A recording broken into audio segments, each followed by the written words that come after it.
رفعت أكفي لخالق الكون هادينا، سألتك يا رب 5 من أمانينا، فلنقل بعدهن بصدق القلب آمين.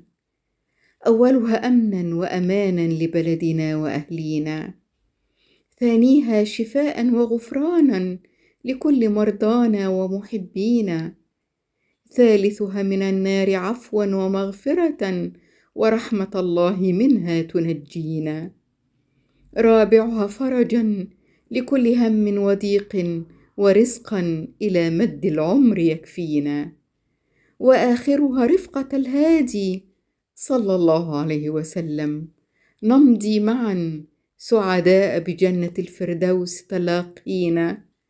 واللهم صل وسلم وبارك على المصطفى سيدنا محمد عليه الصلاة والسلام، عدد خلقك ورضا نفسك وزنة عرشك ومداد كلماتك. اللهم آمين يا رب العالمين.